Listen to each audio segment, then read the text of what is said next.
Bem-vindos ao podcast da Alesp. A gente continua nessa semana especial da programação do Dia da Consciência Negra, agora feriado estadual após um projeto aqui da Alesp, aprovado aqui pela Alesp. E hoje eu recebo a deputada Ediane Maria do PSOL para a gente falar um pouquinho sobre esse assunto. Agradeço a sua atenção aqui e presença no nosso podcast.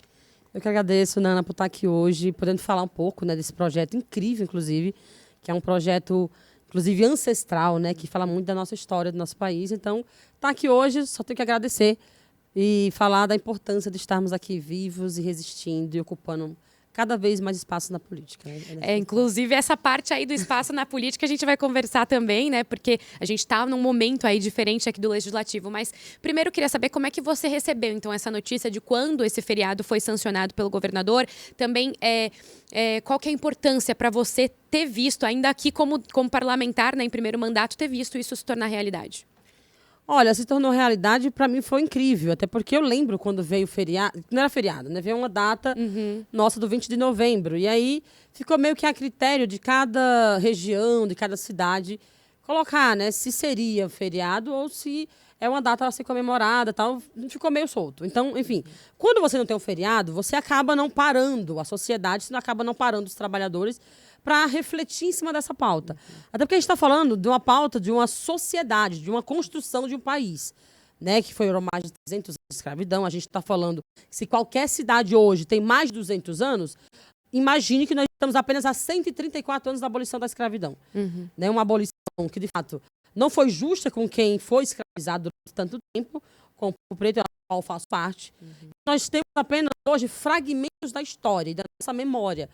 Então, se a gente não teve acesso à nossa história, se o nosso país não teve acesso, como que nós vamos resgatar nossas memórias e construir nossas lutas?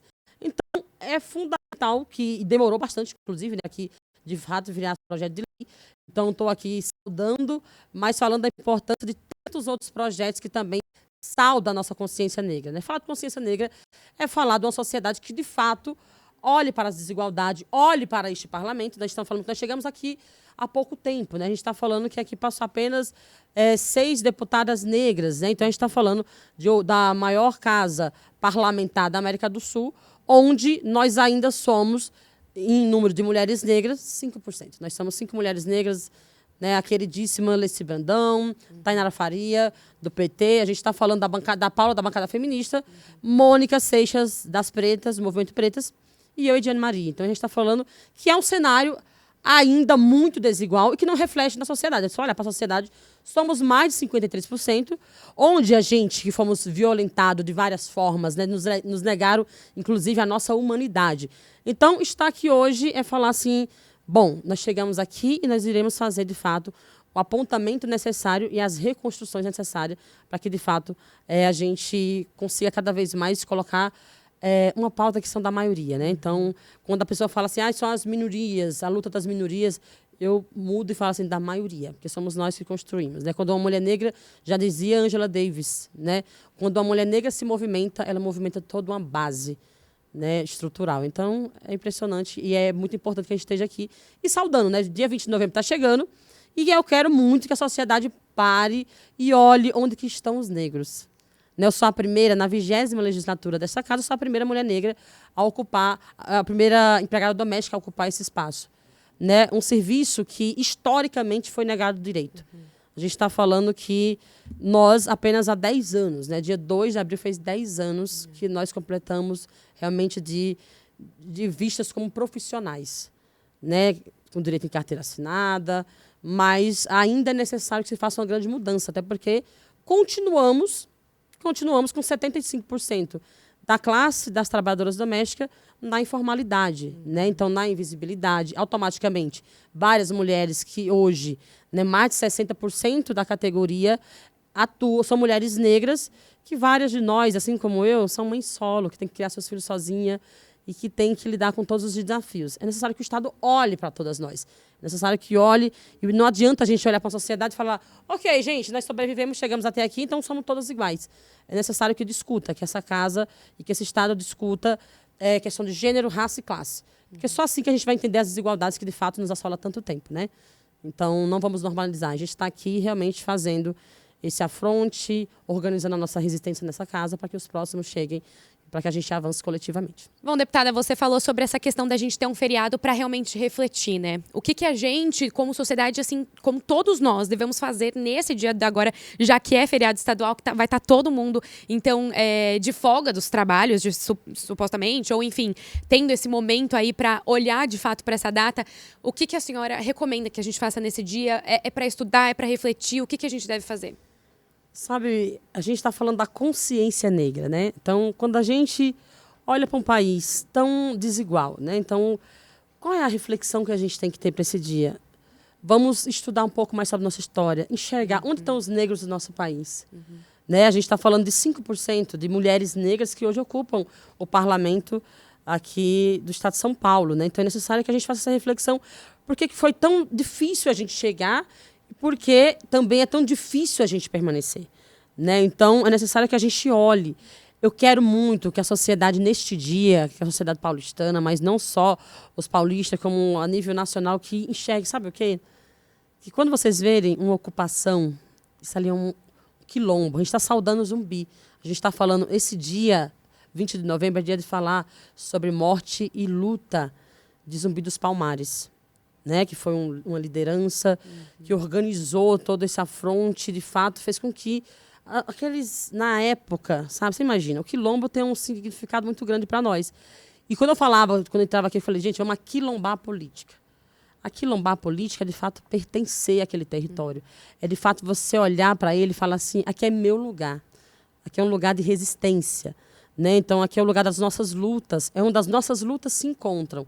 Então, chegar aqui, depois da 20ª legislatura, a gente está falando de um lugar de resistência. Nós chegamos, mas é necessário a permanência. É necessário lutar para que, de fato, cada vez mais a juventude preta se enxergue nesse lugar. É necessário que a sociedade olhe hoje e veja quantos CEO, quantos presidentes, quantos prefeitos, onde que estão os negros do nosso país. Né? Então, é necessário que a gente faça essa grande análise. E eu quero falar uma coisa, gente. Enquanto houver uma trabalhadora doméstica, qualquer um trabalhador, qualquer pessoa preta sofrendo violência, eu também estou sofrendo violência.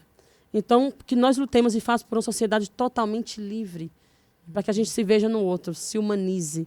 Né? Quando você vê alguém em situação de rua, olhe para aquela pessoa como um ser humano, não como alguém digno de piedade, mas alguém que precisa de ajuda e de um olhar do Estado. Então, eu quero que as pessoas olhem ao seu entorno. Faz esse exercício nesse dia, não só nesse dia, porque esse dia vai ser um dia de reflexão, mas olha no entorno. Olha nossas grandes referências. Leiam Lélia Gonzalez, que ela vai falar sobre o lugar de preto. Ela vai falar vários cantos, vários pensamentos que são importantíssimos. Nós temos vários pensadores, escritores incríveis no nosso país e que é necessário que a gente traga à tona, que a gente veja o pensamento dele da época e o que a gente pode trazer para hoje. É necessário, sim, falar do nosso passado, necessário falar do presente, porque a gente consegue organizar o futuro. Bom, você tem uma atuação muito forte até nas redes sociais em relação a toda essa temática, né? Inclusive, sim, recentemente você postou um vídeo muito emocionante falando sobre ter crescido com uma visão romântica de que seria escolhida e que nem sempre isso acontece e principalmente não acontece com a mulher negra. Então, existe ainda em 2023 essa solidão da mulher negra? Olha, Nana, eu gostaria muito de falar que não existe. Eu quero muito chegar um dia e falar assim, não existe. Quando a gente fala da solidão da mulher negra, é falar de mulheres negras, que na sua grande maioria são mães solos. São essas mulheres que criam seus filhos muitas vezes na periferia, vivendo no subemprego, que sofremos violências domésticas. A gente tem que falar deste canto. Quem é esta mulher? Nós não somos aquelas mulheres... Eu lembro quando eu separei, você imagina, eu estava com 4 filhos. Foi um relacionamento bem difícil. E aí, você imagina... As pessoas muitas vezes olhavam e falavam, meu Deus, mas ela é nova, com 4 filhos. Né? Tinha toda uma visão, sabe, assim, que é muito distorcida. A gente, muitas vezes, somos as últimas que alguém olha, o que pensa, sabe? Então, a gente está aqui hoje é mostrar assim, cara, a gente está aqui. Então, quando as pessoas falam assim, que bom que você chegou, eu falo, sabe quando vai ser bom de verdade para todos nós? Quando nós não precisar sofrer tanto. Quando nós não precisar sofrer tanta violência e resistir e sobreviver para conseguir chegar aqui. Então, que de fato a sociedade nos olhe como iguais e que tenhamos os mesmos direitos. Aí sim nós estaremos falando da sociedade justa e igualitária. Então, a gente tem, inclusive, cheguei aqui muito bem votada, sou a 20ª mais votada dessa casa. Tenho muito orgulho, porque foram pessoas que foram para as urnas colocar um voto de reconstrução.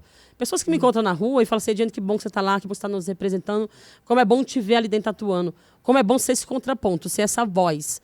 Uma voz que foi muito, inclusive, ignorada por muito tempo, né? Mas eu sou uma menina muito insistente. Eu sou uma menina que, quando não tinha lugar de organização, eu estava ali nos elevadores falando com as pessoas. Porque é ali que nós, trabalhadoras domésticas, se organizamos, que a gente se pergunta. Que a gente, por ser uma categoria que ainda não tem um espaço de organização, a gente acaba o quê? A gente acaba se organizando dentro do ônibus, dentro do metrô, né? Metrô esse que está sendo sucateado, que está sendo cada vez mais levado para uma privatização. A gente está falando de várias violências. Então, a gente se olha. Eu entro em qualquer espaço hoje, eu enxergo. Eu vejo no nosso olhar. Quando eu vejo qualquer trabalhador hoje, eu olho para... Sou eu. Eu estou ali. Então, que a gente nos olhe. E que a gente, quando vê alguém ali sofrendo alguma violência, que a gente se coloque nesse lugar. É sororidade, né? Empatia, é respeito. Então, vamos se olhar. Vamos ver o que é necessário para que a gente mude e transforme essa sociedade. Bom, até vendo a sua atuação aqui como deputada, né? Participa da comissão, por exemplo, de segurança pública. E o tema de segurança é um tema que você aborda muito, além da habitação, que já está ali na sua luta, né? O tema de segurança, então, na época da Operação Escudo, inclusive, você foi muito vocal a respeito da violência na Operação Escudo, da violência contra a população negra. Como que a gente começa a discutir esse tema? Porque se fala muito até em cursos, né, dentro das corporações, para que os profissionais eles não tenham esse olhar que está sempre já condicionado a enxergar a pessoa negra como o alvo, como o inimigo. Mas também se fala um pouco sobre a câmera nas fardas dos policiais, que aí acabou gerando uma certa polêmica com o governador. Enfim, como reduzir a violência contra a população negra aqui em São Paulo? Olha, nessa história é o seguinte, um Estado fraco e um Estado... quando você não investe em políticas públicas e sociais de reparação de fato, e não olha para uma camada da sociedade, você vai achar que a solução vai ser armamento. A gente viu isso no governo Bolsonaro. Nós vimos isso acontecer, né? Legalização da arma. Eu lembro que em 2018 parecia que, assim, que pós-eleição, foi tão bem vendido aquela propaganda, que parecia que todo mundo ia ter direito a uma arma. A gente está falando de uma sociedade que é necessário olhar a diferença de classe. Quem está morrendo nessas operações de escudo? São pretos, são pobres, são jovens que são o tempo inteiro violentados. Violado o direito de viver. Violado o direito, inclusive, de fazer sua defesa. A gente está falando disso. A gente está falando de vários cenários de horror. Né? Então, estar no Guarujá, como eu estive, acompanhando, é fundamental. Sabe por quê? É necessário que se haja um contraponto. É necessário que se haja outro olhar. Eu não vou no que os outros falam. Eu quero ver. Eu quero presenciar, quero pisar o pé no território e quero conversar. Inclusive, foi muito legal. Sabe por quê? Quando fomos para lá, na nossa diligência, vários deputados foram, né? A Paula da Bancada Feminista, o Guilherme Cortez, vários deputados foram, Suplicy, nós fomos acompanhar para entender o que estava acontecendo. Porque naquele momento existia estava acontecendo a operação. Só que não tinha, de fato, uma clareza para a sociedade nem para quem estava lá dentro. Por isso nós fomos lá para conversar. E aí me impressionou, me chocou muito quando eu vi assim, tipo, se entrou na comunidade sem colete à prova de bala, então provavelmente você está alinhado. Aí sabe quando você olha e fala assim, você já perguntou para sua empregada doméstica, para sua diarista, para a babá dos seus filhos, se elas entram de colete na comunidade? Porque essa pessoa, ela mora na comunidade. Você perguntou se essa mulher está comendo? Você perguntou qual é a visão dela, de fato, para quem é periférica? Qual que é a visão? Eu criei meus filhos sem poder brincar na viela, por exemplo. Né? Então, quando a gente fala de segurança pública, a segurança tem que ser para assegurar as nossas vidas. Nós não queremos que ninguém morra, nem lá nem cá. É necessário que haja um olhar para os direitos humanos. Né? Porque quem está morrendo são policiais, na sua grande maioria, negros. E quem está morrendo na periferia são a juventude preta e periférica. É só olhar que a cada 23 minutos um jovem preto morre nesse país. Né? Então, a gente está falando de uma guerra que nós jamais iremos defender, nem enfatizar, nem vangloriar isso. Então, qualquer Estado que se coloque mais armamento, ao invés de investimento em educação, em transporte, em lazer, em cultura, não haverá mudança. Porque não vai ser uma sociedade com medo que irá, de fato, transformar. Vamos perguntar na classe média. Será que as pessoas que moram na classe média no centro de São Paulo estão se sentindo protegidas? Será que as pessoas que estão na periferia se sentem protegidas? Então é necessário que se haja diálogo mais amplo com a sociedade, para que a gente possa, de fato, debater. Construir o poder popular é fazer com que as pessoas participem desse debate e participem da política, não somente de votar, mas participem dessa casa.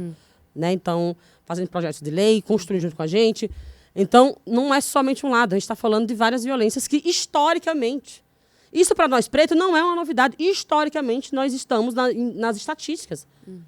Nós somos os que mais morremos. Quando a gente fala de uma bala perdida, a gente está falando que essa bala perdida sempre encontra um corpo preto na frente. Então, qual é essa bala perdida que existe de fato? Né? Então, é necessário que a gente haja um olhar mais amplo da sociedade e que, de fato, a gente repudie qualquer ação, qualquer operação que, de fato, vá nas comunidades, que não tem uma clareza, de fato, não abra esse olhar e um debate mais claro e direto com a sociedade, né? Ou precisa saber o que está acontecendo. Exatamente. Bom, até falando dessa questão de uma violência histórica, você tem um projeto de lei que está em tramitação aqui na casa que acrescenta um dispositivo à nossa lei que proíbe homenagens a personalidades que tenham um passado escravocrata. Então, como é que está esse projeto? Como é que está o andamento? E é uma forma então, da gente garantir essa reparação histórica? Olha, vamos lá. A gente está falando do país que escravizou. Foi o que mais escravizou no mundo. Foi o Brasil. A gente está falando disso aqui. Vamos imaginar o seguinte. Será que nós temos que ser novamente revitimizados? Novamente? Nós temos que sofrer mais uma violência?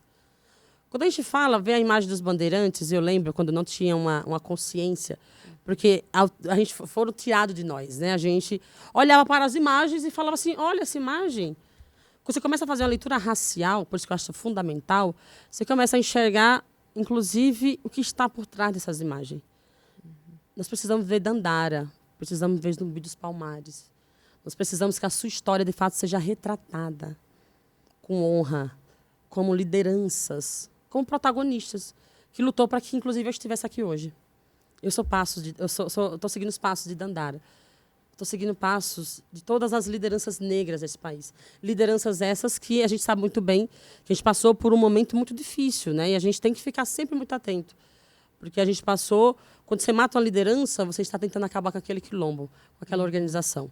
Quando a gente vê perseguição às lideranças, quando a gente vê todo esse processo de silenciamento, né? Quando a gente acaba entrando em crise de ansiedade, em depressão, em várias... para tentar silenciar as nossas lutas, né? Então, está aqui hoje mostra que nós não toleraremos mais, né? Que nós tenhamos estações de trem, que nós tenhamos metrô, que nós tenhamos ruas, tenhamos praça, para ficar homenageando quem nos matou. E que são os mesmos que usam esse espaço. Somos nós que usamos esse espaço. Quem usa o metrô? Os trabalhadores. Quem usa o trem, quem usa o transporte público, quem anda pelas ruas. É necessário que a gente tenha essa leitura. Por isso que no dia 20 de novembro é fundamental que a gente faça um debate sobre isso. Quem são essas estátuas? Quem são essas pessoas que estão aí? Sabe? É necessário que a gente olhe com um olhar mais... Quem é o Borba Gato? Né? Quem foi ele na história do nosso país? Então, é preciso que a gente resgate cada vez mais a nossa memória e a nossa história.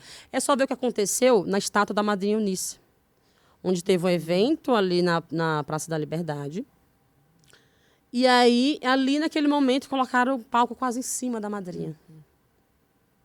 A madrinha é uma das fundadoras do samba no estado de São Paulo. É fundamental ter respeito por essas pessoas. Elas têm uma história muito forte aqui, inclusive de reconstrução. E olhar é impressionante. E precisamos olhar para a liberdade com outro olhar. Né? Ali existem cemitérios. Né? Ali era um bairro totalmente preto. Nós estávamos ali em todos os cantos construindo. E por isso que é liberdade. Porque o Chaguinha, quando estava sendo enforcado ali, e a corda quebrou por 3 vezes, o povo começou a gritar liberdade, liberdade, liberdade. Então é necessário que a gente resgate nossa memória e se orgulhe cada vez mais de nós mesmos, sabe? A gente lutou muito e a gente luta todos os dias para continuar aqui permanecendo. Então, enquanto houver racismo, não haverá transformação de fato. Na verdade, racismo se combate com muita luta e ocupando cada vez mais espaços da política, porque é aqui que a gente faz projetos, é aqui que a gente traz o povo para participar da política. Né? É aqui que a gente constrói a resistência. Né? Então, é fundamental que a gente ocupe cada vez mais esses espaços. Então, é uma honra estar aqui, primeira coisa. E eu creio que você deve estar estudando muito sobre isso. Então, vamos fazer uma reflexão. Vamos deixar aí, vamos todo mundo ler um pouco da nossa história. Vamos começar pela nossa cidade. Se tem mais de 200 anos a história da nossa cidade, pode ver. como que nós chegamos nesse canto? Nós não chegamos, trouxeram a gente. Obrigaram a gente. Né? Então, é importante fazer essa avaliação, para que, de fato, a gente tenha uma consciência negra, que a gente faça esse debate amplo na sociedade. Vamos começar a se questionar, né? Vamos começar a ver. Eu falo que as trabalhadoras, o trabalho doméstico, ele começa lá na casa grande. Né? Então, nós tínhamos os escravos, os escravizados domésticos, que podiam ficar dentro da casa, que faziam parte, entre aspas. Isso é muito importante, essa avaliação. E aí, quando a gente ficou fora da CLT, a gente demorou 70 anos para entrar, né, novamente. E a gente teve a ousadia muito grande da presidenta Dilma. Eu tenho muito orgulho, inclusive, de falar que ela não só me garantiu um registro em carteira, mas ela me garantiu dignidade, né? Porque naquele momento eu pude questionar, inclusive. Então, quando a gente vai e fala de um serviço que é... Eu falo que nós somos a vanguarda do trabalho, né? Nós estamos ali na vanguarda. Porque nós vimos vários trabalhos mais novos surgir e a gente ficou ali, sem direito, mas assim, sempre sendo um serviço muito essencial. É só ver na pandemia, né? Nós fomos colocados... A primeira pessoa que morreu no Brasil do Covid-19 foi uma empregada doméstica. Né? Uma mulher negra no Rio de Janeiro. Então, é muito importante falar das nossas vozes. E aí, nós automaticamente... Eu recebi várias denúncias naquela época de pessoas falando, das mulheres falando, Diana, eu não queria trabalhar, mas aí, sabe, eu preciso ir, eu preciso... Você imagina, gente, falei a hora que o Brasil parou, onde, inclusive, eu também fui uma das mulheres que parei naquele momento. E eu comecei a olhar e falei, gente, eu não tenho como manter aqui dentro dessa casa. Não tem como. Você vê que você não tem estrutura nenhuma para sobreviver ali dentro. Então, nós começamos a viver vivemos uma epidemia dentro de uma pandemia, né, que foi de fome, de totalmente descaso com nossas vidas. A gente viu ali o quanto foi necessário o trabalhador parar. Quanto que, para nós, foi um momento de muita reflexão. Ali nós vimos várias lideranças surgindo naquele momento, porque foi aquela pessoa, pessoas do bairro mesmo, que você nunca tinha visto. A pessoa morava no centro de São Paulo. Não sabia quem era o vizinho. Começou a falar com o vizinho. Sabe por quê? Ali nós vimos que é a solidariedade, é o pertencimento àquele lugar que faz com que a gente se aproxime cada vez mais. Que nós sabemos que um vai cuidar do outro. Isso é se aquilombar, isso é pertencer ao território. E se você falar assim, cara, se eu tenho um pacote de arroz, vamos aqui dividir esse arroz, eu quero que você viva, porque se você não viver, eu não sei se vai ser eu ou se vai ser você. Então vamos se proteger, vamos se cuidar. Ali foi um momento de se cuidar. Então, ali foi um momento que muitas pessoas falaram assim, não, nós vamos ter que, de fato, se organizar e pertencer. Então, ali não tinha escolha. E ali o Brasil deu resposta, né? Que os movimentos sociais, eu tenho muito orgulho de ter ido. Enquanto MTST, a gente foi muito para a rua. Entregamos toneladas de alimentos com cestas básicas, produto de higiene. Acho que todo mundo acompanhou, inclusive, que nós, foi a população negra, inclusive. Eu lembro que parecia uma guerra. Você não tinha papel higiênico no mercado, não tinha álcool em gel, você não achava máscara. O Brasil não estava preparado. Né? Então, eu me lembro que uma vez eu coloquei até um lencinho umedecido na cara para sair na rua, sabe? Então, foi muita violência, mas a gente fez uma transformação, um trabalho muito formiguinha nas comunidades, junto com essas lideranças, junto com os movimentos negros. A gente, de fato, transformou. A gente viu motoristas solidários, sabe, carona, motoristas solidários? Pessoas da classe média que tinham seus carros e que se organizavam com a gente para entregar essas cestas básicas na periferia. Então, a gente fez um levante. A gente conseguiu, de fato, transformar, né? Não só nós, mas junto com todos os movimentos de moradia, movimentos negros, movimento de mulheres, LGBT, todo mundo se organizou. E essas lideranças comunitárias, que foram fundamentais. Então, a gente fez um trabalho de base. A gente fez um trabalho de fato, nós não vamos morrer. Como diz Conceição Evaristo, se combinar de nos matar, nós combinamos de não morrer. Você lembrou aqui de um dado, né, pra gente, que foram 70 anos fora da CLT, das empregadas domésticas, e agora 10 anos que teve a lei da ex-presidente Dilma, e ela trouxe, então, pra CLT. O que teve aí de mudança? Você falou que ser inclusa, né, na CLT te deu dignidade. Tem, de fato, dado a dignidade para as empregadas domésticas? Elas continuam com esses direitos que são tão fundamentais? Olha, Nana, vamos falar do que aconteceu, né? Vamos imaginar o cenário lá de 2016.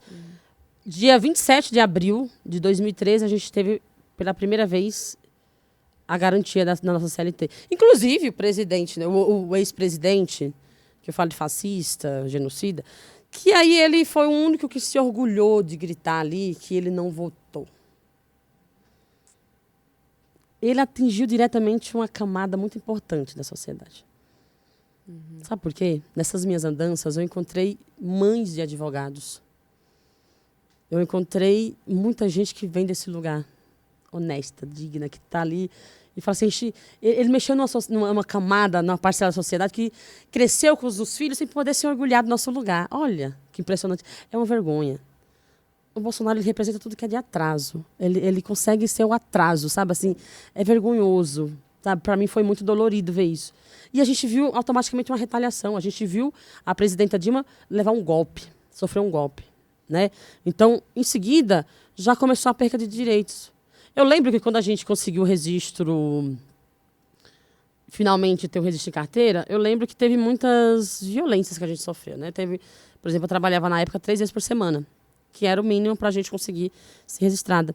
Eu lembro que teve muitas meninas que eu conhecia na rua que falavam assim, então, porque tem aquele negócio assim, somos da família, tem tudo isso. Tem pessoas que de fato tratam, viu? Conheço, inclusive, patrões que pagam viagens, sabe? Olha para a pessoa assim, você precisa de férias, precisa correr atrás do seu 13º, sua aposentadoria, vamos cuidar. Mas é necessário que o Estado cuide disso também. Nós pagamos imposto. Olha hoje, como diz a Laudelina de Campos Melo, né, que é uma das fundadoras do Sindicato dos Trabalhadores Domésticos em Campinas, inclusive. Né, que deixou sua casa como um ponto de acolhimento e de organização da luta dessas trabalhadoras que, na época, lá depois da Segunda Guerra, essas mulheres eram jogadas na rua, trabalharam a vida inteira nas casas de famílias, então eram babás, eram empregadas domésticas, e que, quando chegaram na certa idade, não tinha mais lugar para elas. Sabe, elas ficavam na rua ali em Santos. Isso começa essa movimentação lá em Santos, no litoral de São Paulo. Então, quando ela começa a organizar, a perguntar, né, desse lugar, ela dona uma mulher negra também, que ela começa a perguntar o que estava acontecendo com essas mulheres. Ela parou e falou assim, estava numa praça cheia de mulheres, o que está acontecendo? Começou a ouvir essas mulheres. E aí foi quando falaram, que eu envelheci e tal. Porque, assim, é uma categoria que, historicamente, a gente não teve direito a registro em carteira. A gente não teve espaço de organização. A gente não teve espaço dos nossos filhos olhar para nós e falar, minha mãe é empregada doméstica. É daqui que eu parto. A gente viu, quando vem a política de cotas, de vários jovens que começaram a entrar na universidade. Inclusive, minha filha entrou na universidade também. É uma das contempladas, entrou em 2019, a Tâmara, onde a gente também teve que escolher. Ou que ela falou, mãe, você é muito nova, você deveria entrar também para a faculdade. E eu olhei para ela e falei, Tâmara, alguém vai ter que ir. Alguém vai ter que ir. E você vá, você é jovem. Então, a gente tem que fazer duras escolhas no final do dia, no final do mês. Então, são várias violências. Então, é necessário que o Estado tenha responsabilidade com as nossas vidas. É necessário olhar para um recorte do Estado de São Paulo, onde a maioria vem para morar aqui no quarto de empregada. A maioria, quando sai do quarto de empregada, vai morar na periferia. E são essas mulheres que vão criar seus filhos sozinhas. São essas mulheres que vão sofrer várias violências. Então, eu tenho muito orgulho de vários jovens, quando eu ia na universidade ano passado, falei, dia na minha mãe, e muitas vezes com um grito. Sabe aquele grito de poder gritar, minha mãe... sabe a profissão, quando pergunta na escola? Qual a profissão do seu pai? Qual a profissão da sua mãe? E a gente não poder gritar. Sabe que a gente não poder gritar? É uma geração que não pode gritar. Nós não podemos. Porque minha mãe também veio desse lugar. Minha mãe foi caseira da fazenda. Minha mãe trabalhou como doméstica a vida inteira. Até hoje, mexe quando pede, está com mais de 70 anos, quando pedem para ela fazer um bico, ela vai fazer. Então, eu estou falando desse canto, de uma camada da sociedade, uma grande parte da sociedade que não pode se orgulhar. Nós não podemos gritar. Chegamos na universidade, mas nós queremos gritar que nós somos profissionais. E quando você é vista como profissional, você tem respeito. E a pessoa fala, não, ela é um profissional. Ela é uma profissional da limpeza. Ela é uma profissional que cuida dos meus filhos. Ela é uma profissional. Ela é essencial para que eu consiga, inclusive, trabalhar. Eu preciso trabalhar e eu preciso que alguém cuide dos meus filhos. Então, quando eu vejo alguém falando mal de nós, e aí eu olho para a roupa da pessoa e falo, nossa, mas tá bem passada essa roupa, hein? Deve ter alguém que fez isso, né? Porque não dá tempo. Não é necessário que se olhe, que humanize esse lugar. É necessário que a gente tenha esse carinho e esse respeito que tanta gente fala por nós. E eu sei que muitos têm mesmo, para que a gente, de fato, eu quero ter amor, quero afeto, mas é necessário também tensionar o governo para que, de fato, a gente garanta direitos, para que, de fato, o Estado se responsabilize com as nossas vidas. E que a gente não tenha que depender do LOAS, né? Porque muitas de nós trabalham a vida inteira, não tem como comprovar que a gente acaba não pagando nosso INSS, aposentado. A gente não tem uma segurança. Porque nós temos que receber, nós temos que comer. Se eu sou autônoma, eu preciso comer, gente. Se eu fazer uma faxina e ganhar R$100, por exemplo, eu vou ter que comer. Então, nós giramos a economia desse país, nós giramos a economia desse Estado. Olhar para o Estado de São Paulo e falar assim, é o Estado mais rico da América do Sul? E aí não nos colocar nesse bojo de também pessoas que fazem com que o PIB seja alto. A gente consome. Se qualquer um pegar R$100 hoje, R$20, R$10, a gente vai comprar um pacote de arroz, vai comprar uma salsicha, vai comprar um ovo, vai pagar alguma conta. Então, a gente está girando a economia. Nós somos aqueles que não conseguimos juntar dinheiro. Nós não guardamos dinheiro. Nós não conseguimos. Nós vamos lá, construímos uma casa, por isso que eu vou trazer para o lado da periferia.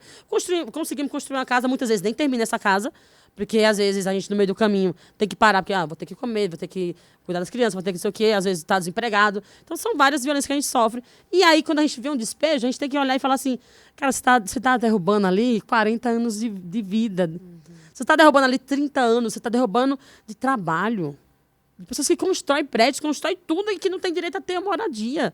Então, é necessário que se haja um olhar para a política de regularização fundiária e urbanização no estado de São Paulo. E que tem que ser um olhar realmente para o estado de São Paulo. O mecanismo do estado de São Paulo é diferente. Então, é necessário que se haja esse olhar. O Minha Casa Minha Vida voltou, é necessário que o governo Tarcísio olhe e faça políticas próprias de urbanização, de regularização, que a gente consiga, de fato, avançar. Até porque onde nós estamos, gente, nós estamos no morro. Eu não quero viver, que nem a CPI do deslizamento fala exatamente disso todos os dias. Eu não quero viver, gente, tendo que... não vou conseguir dormir hoje porque talvez minha casa caia. A previsão do tempo diz que vai chover. Eu não quero, porque eu já passei por isso. Eu já virei noite agarrada em telhado com a minha filha pequena, a Amanda, com 8 anos de idade, gente. Eu não quero que ninguém viva isso. A pior violência que tem é você não poder dormir, virar a noite acordada cuidando da tua casa, que é o único bem que você tem naquele momento, além dos seus filhos. São meus filhos e a casa, que é o que a gente tem. Então, assim, que essa violência, quando eu vou acompanhar essas ações, eu fico, assim, desesperada, porque é violento, é truculento. E são trabalhadores que estão derrubando casas de trabalhadores. E quando você vai ver esses trabalhadores que estão cumprindo a missão do Estado, são os mesmos que também moram de aluguel. São os mesmos que precisam de política de habitação. Então, a gente está falando de várias violências, vários silenciamentos. E aí, tudo isso, a gente está falando da negritude. A gente está falando de uma luta de gênero, raça e classe. Novamente, a gente sempre, por mais que a gente fale, a gente sempre volta ao mesmo lugar. Então, que essas violências não assolam nossos corpos. Nós vamos avançar, sim. Nós estamos construindo a resistência, viu, Nana? A gente está chegando. Bom, muito difícil não emocionar aqui com a fala, essa questão de ter que escolher, né? Quem que vai para a faculdade, ter que escolher quem que vai ocupar aquele espaço e que... Agora, na verdade, a gente tem, até seguindo aqui para minha última questão, mas a gente está passando por um momento que a Assembleia Legislativa ela tem o maior número de negros. Você trouxe aqui para a gente, né? Você é a primeira deputada empregada doméstica que tem aqui um mandato na LESP e nós temos atualmente, são 9 deputados que se autodeclaram negros, deputados e deputadas, né? Acho que são 6, como você trouxe para a gente, de mulheres especificamente. Então, a gente está nesse recorte, mas ainda não reflete a porcentagem que a gente tem da população. Então, qual que é o seu sentimento de fazer parte, então, desse momento de recorde e qual que é a sua esperança para a próxima legislatura ou para as próximas legislaturas? Olha, é necessário que a gente faça sempre esse recorte em todos os pontos, né? É necessário que a gente avance cada vez mais. Bom, agora que a gente tem investimento, muitas vezes a pessoa fala assim, nossa, é muito fácil você chegar ali, né? Eu já ouvi várias coisas, já ouvi N coisas. A minha mudança e a transformação vai ser, de fato, de uma sociedade, de uma visão de sociedade de mundo. Hoje a gente consegue se enxergar aqui na Assembleia. Você imagina para aquele jovem que nunca tinha se visto nesse canto? Né? Às vezes as pessoas me olham aqui e falam, que bom que você está lá, que bom, como é bom te ver, como é bom te acompanhar. Porque as pessoas hoje, ela vê que a política torna-se cada vez mais acessível. A gente se enxerga. Não é só aquela coisa no horizonte, sabe? Por exemplo, várias vezes vim aqui na Assembleia e não pude entrar. Né? Eu sou militante do MTST, sou uma das fundadoras do Movimento Negro Raiz da Liberdade e muitas vezes não pude entrar.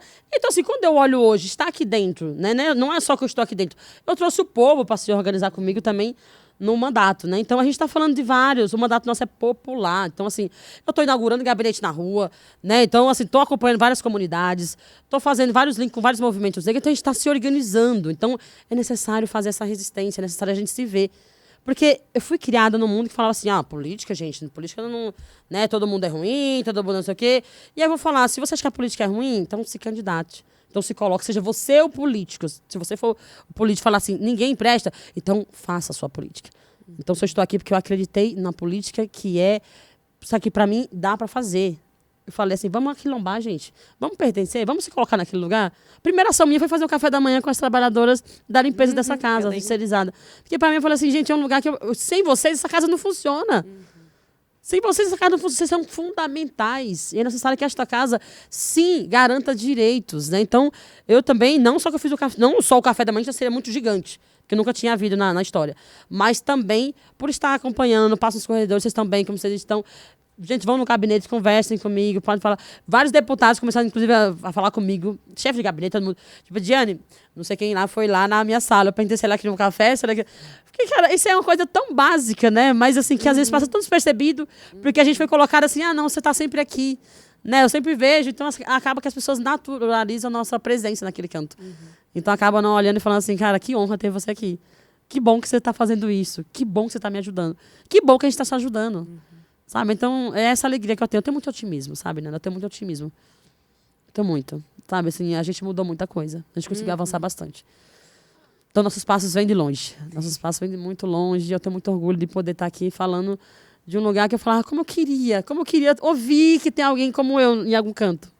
Por isso que eu te falo, a única política na época que me atingiu diretamente, assim, antes de eu estar organizada nos movimentos, foi quando veio a PEC das domésticas, que atingiu a nós todas. Que nós começamos a olhar e falar assim, cara, nossa, tem alguém ali lutando por nós. Então tá aqui hoje, eu falo assim, cara, a gente está chegando cada vez mais longe. Nós estamos avançando, tá? Então, tenho muita honra e só tenho a agradecer mais uma vez pelo convite, por estar aqui e para dizer, Nana, os seus olhos encheu de água. Eu sei que a gente está construindo o caminho certo. Sim. E você sabe que a gente foi historicamente negados os direitos, e historicamente a gente continua sendo ameaçados, né? Então são direitos que ainda precisam de muita luta para que sejam concretos. É só olhar nosso PL da Casa Doméstica, que foi vetado por total. Né? Então a resposta que eu tive foi até muito triste, diante da profundidade que é o tema, que foi de que as trabalhadoras domésticas já estão sendo assistidas. A gente não precisa ter um espaço de organização, já existe. Então, quando a gente olha e fala assim, existe uma categoria que não foi, que historicamente foi negada de direito. Se você olha hoje para um PAT, posto de atendimento ao trabalhador, eu não vou me enxergar naquele lugar. São 10 anos. A gente está falando de 75% da categoria que não tem rede de carteira, que está na informalidade. Ou seja, onde nós estamos sendo assistida? Olhar para o estado de São Paulo, que é o lugar que mais tem quarto de empregada. Um lugar que, inclusive, a gente vira e mexe, vê mulheres sendo resgatadas e trabalhando agora de escravidão. Mulheres que trabalham por um prato de comida. A gente está falando desse canto. Quando eu cheguei aqui no estado de São Paulo, eu estava com 18 anos de idade. 18 anos de idade. Eu não consegui terminar meus ensinos naquele momento. Eu terminei meus ensinos pelo EJA. Pelo EJA. Isso com mais... Eu estava com mais de 30 anos já. Né? Pelo EJA, já com meus 4 filhos pequenos, que é quando eu consegui. E aí, quando eu vejo essa retaliação ao EJA, também me dá uma agonia, porque eu falo assim, como que vão falar que não tem pessoas para encher uma sala de aula? Porque tem um método que é o seguinte, tem que ter 15 alunos por sala de aula. Mas se não existe uma política de propaganda, você não vai conseguir achar essa pessoa. Porque essa pessoa, na maioria, são adultos que pararam de estudar porque teve que trabalhar, teve filhos, foi seguir sua vida, porque nós precisamos trabalhar, senão a gente morre de fome. Então, são essas mesmas pessoas que vão ser atingidas diretamente. Porque quando não tem um processo de panfletagem, vamos passar na rede social, vamos divulgar mais que existe, que precisamos que eles vão. Então, existe o governo, ele olha e fala assim, então vamos fazer o seguinte, vamos deixar isso aqui para lá? Vamos fingir que não existe, que não tem ninguém para entrar nessas vagas? Então, assim, é muito triste, né? A gente vê vários descasos, mas a gente está aqui para dizer, o EJA não vai acabar. É desse lugar que eu venho, né? Eu acho que eu sempre tenho orgulho de falar assim, gente, eu não fiz faculdade. Quero fazer um dia, mas ainda não fiz. Mas minha filha está fazendo, então... Então vai fazer com certeza. Ó, e nas universidades é uma delícia, assim, né? A gente vê toda essa luta, né, por uma política de permanência estudantil. A gente está lutando muito para que, de fato, as escolas sejam acolhedoras, que, de fato, a gente consiga avançar, né? Que, de fato, a gente consiga combater o bullying, todas as violências que assolam o nosso corpo. Até porque a gente viu também nesta casa um processo que foi de negar, né, psicólogos para as crianças. Eu lembro que a minha filha falou muito, a Amanda, falou, mãe, eu tenho psicólogo. Ela tinha psicólogos nas escolas. Ela falou assim, mãe, eu tenho acompanhamento com psicólogo, isso é muito bom, porque eu consigo falar minhas coisas, eu consigo desabafar. E aí eu falei, que lindo. E a gente viu também o governo olhar e falar assim, não precisa. Né, não é necessário. Então, para onde que vai esses cortes? E para onde que, de fato, eu vou anistiar? Você percebeu que existe uma coisa que, quando é para políticas sociais e públicas, aí existe um limite. Vamos cortar, vamos barrar. Mas quando é para anistiar dívida, inclusive do próprio Bolsonaro, que veio aqui para o estado de São Paulo fazer balbúrdia na pandemia, que foi uma pessoa que estimulou a morte de todo mundo, né, quando ele tratava tudo como uma gripezinha, então a gente está falando que foram mais de 700 pessoas que morreram. E quando morre 700 pessoas, a gente está falando de 700 famílias que acabam morrendo junto. Porque quando morre alguém da nossa família por descaso do Estado, a gente automaticamente também não consegue mais superar isso, né? Vai ser uma morte que vai ser lembrada eternamente. Então, a gente está falando de várias violências que a gente está sofrendo nesse governo, né? Vendo essa dureza, assim, muito triste. Na verdade, é muito triste. Eu falei que eu não vou entristecer. Eu não vou entristecer. É necessário manter a esperança. Né? Esperançar de Paulo Freire. Com luta, com resistência, com consciência. Bom, deputada, olha, como você disse, eu me emocionei mesmo na nossa conversa, aprendi muito também, então eu agradeço muito essa sua disponibilidade de vir aqui conversar com a gente, ensinar muito pra gente também e por estar aqui também na Assembleia, nesse mandato que está trazendo tantas conquistas. Obrigada por participar aqui com a gente. Muito obrigada, Dana, muito obrigada a todos que vão assistir esse podcast e vai ser incrível, gente. É necessário. Por uma consciência negra, uma consciência de classe, uma consciência que é necessário a gente avançar. Muito obrigada. Esse foi, então, o podcast da Lespe. A gente recebeu a deputada Ediane Maria do PSOL nessa semana especial do Dia da Consciência Negra. Até o próximo.